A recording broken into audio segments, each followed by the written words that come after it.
माननीय सभापति महोदय, मैं लोक परीक्षा अनुसूचित साधन निवारण विधेयक 2024 का मूल रूप से समर्थन करता हूं, क्योंकि पिछले कुछ वर्षों में जो निष्पक्ष परीक्षाएं होनी चाहिए थी वो एक बहुत बड़ा व्यवसाय बन गया है। पेपर लीक, ऑनलाइन एग्जामिनेशन के अंतर्गत छेड़छाड़ और यहाँ तक कि जो ऑनलाइन एग्जामिनेशन होता है, रिजल्ट आने के बाद कौन सा पेपर आसान था उसमें नंबर बढ़ा दिए जाते हैं और जो कठिन था उसमें नंबर कम कर दिए जाते हैं। उसको कहते हैं नॉर्मलाइजेशन। इतना बड़ा भ्रष्टाचार का ये माध्यम बन गया है जिसका मैं उल्लेख करना चाहता हूं। माननीय, शिक्षा जो है कॉन्करेंट सब्जेक्ट है, लेकिन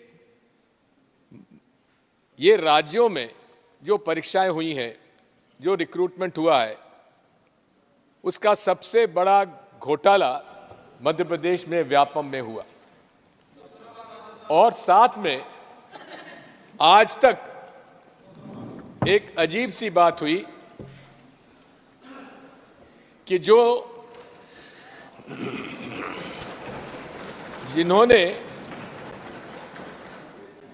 जिन्होंने पैसा देकर बच्चों की भर्ती कराई उनको तो जेल भेज दिया गया, लेकिन जिन लोगों ने अवैधानिक रूप से पैसा लेकर भर्ती की वे आज भी खुले घूम रहे हैं, वे आज भी जेल के बाहर हैं।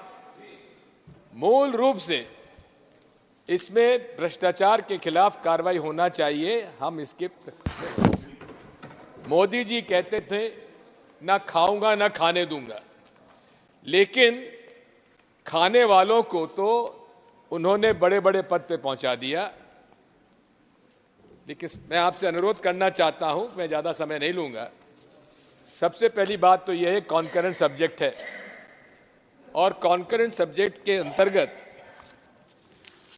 ये केंद्र सरकार को यह अधिकार है कि ये राज्यों के भी एग्जामिनेशन जो होते हैं उनको इसमें लिया जाए, जो कि इसमें शेड्यूल में दिया गया है। सच अदर अथॉरिटीज में be notified by the central government. मैं माननीय मंत्री से अनुरोध करूंगा कि चूंकि ये कॉन्करेंट सब्जेक्ट है, इसलिए राज्यों में भी यदि कोई इस प्रकार की मांग आती है तो उसमें इसको शामिल किया जाए।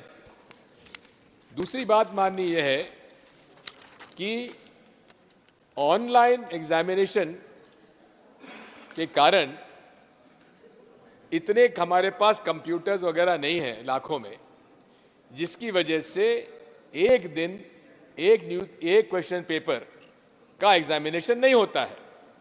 इसलिए अलग अलग दिनों पर अलग अलग क्वेश्चन के आधार पर परीक्षा होती है, और उसमें ही नॉर्मलाइजेशन का ये प्रोसेस उन्होंने शामिल कर दिया है।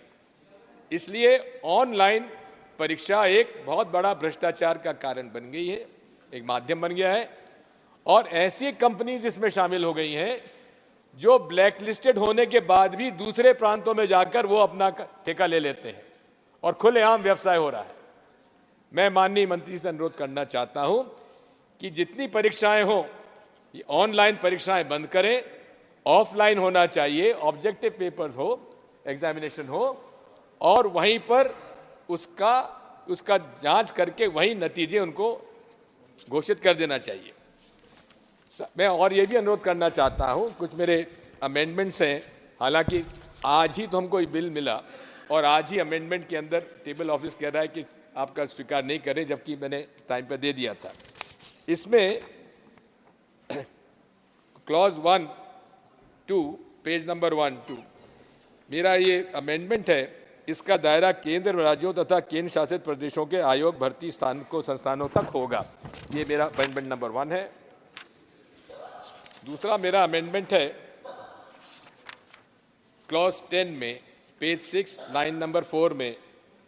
इसमें वो कंपनी जो इसमें दोषी पाई जाती है उसको इन्होंने कह दिया है कि 4 वर्षों के लिए उसको अयोग्य कर दिया जाएगा। जो कंपनी जो आरोपी हो चुकी है उसको 4 वर्षों के लिए उसको परमानेंटली उसको आजीवन प्रतिबंध कर देना चाहिए उसको।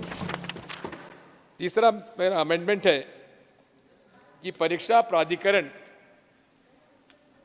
का उन्होंने नाम रखा है प्राधिकरण, लेकिन उसमें आयोग भी होते हैं, बोर्ड भी होते हैं।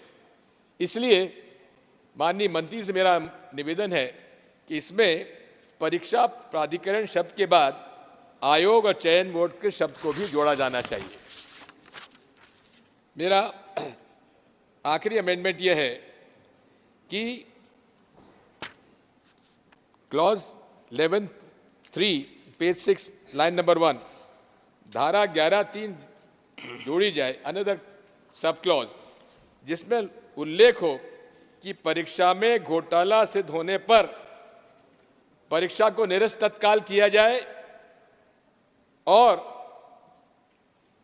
उसके साथ साथ दोषियों को दंडित भी करें, साथ में तत्काल उसकी परीक्षा की जाना चाहिए।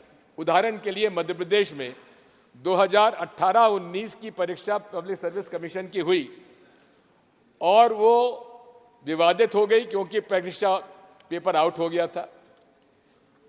5 साल तक उसमें आज तक कोई निर्णय नहीं हो पाया है। इसलिए मेरा अनुरोध यह है उसमें भी समय सीमा तय की जाना चाहिए। मैं अंत में माननीय सभापति महोदय आपसे यही अनुरोध करूंगा कि चूंकि ये कॉन्करेंट सब्जेक्ट है, इसलिए जहां राज्यों की मांग अगर आती है तो या तो वो खुद इस प्रकार का कानून अपने राज्य में लाएं या इस कानून को लागू करने के लिए भी यहाँ का, क्योंकि अथॉरिटी आपको दे सकते हैं, आपको ऑथोराइज किया जाए ताकि उसमें शामिल किया जाए। बहुत बहुत धन्यवाद। धन्यवाद दिग्विजय सिंह जी।